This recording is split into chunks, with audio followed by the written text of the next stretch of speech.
బాబుకు పొద్దుగాలనే మెసేజ్ పెట్టినా ఏమని? నాకేమన్నా అయితే సిరమ్మదే బాధ్యత, ఆమెనే కారణమని. ఏయ్ అయ్యో అంటే 6 నెలల శనన్నట్టు నేను కారణమేంది? అయినా ఇప్పుడు ఏమైంది నీకు?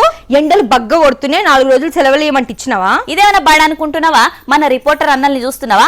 ఎండలు ఏ రేంజ్ లో కొడుతున్నాయో ఎండల నిలబడి చెప్తున్నారు. వాళ్ళకన్నా బండలు మోస్తున్నావా, బరువులు మోస్తున్నావా? రాంగా ఎండలు చక్కరొచ్చి కింద పడితే సిరమ్మనే కారణమని మా బాపకు మెసేజ్ పెట్టినా. బాపేమన్నాడు? అంత ఎండలు ఎందుకు పోతావు, ఎండ రాకముందే కొలువు పోయి మళ్ళీ చల్లబడ్డానికి ఇంటికి పో అన్నాడు. అయిందా? బాగా అయిందా? పెద్దోళ్ళు ఎప్పుడు పని ఎగ్గొట్టమని చెప్పరు.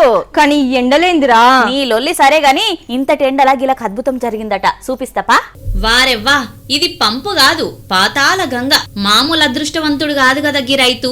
ఎర్రటి ఎండల గంగమ్మ తల్లి ఉబికొస్తుంది. ఓ దిక్కు ఎండలేమో మండుతున్నాయి, పొలాలేమో ఎండుతున్నాయి. ఒగో తాన పంటలు కాపాడుకునేందుకు ట్యాంకర్లతోటి వాటర్ వట్టి పంట కాపాడుకుంటుండ్రు. అసలే కరువు నేల.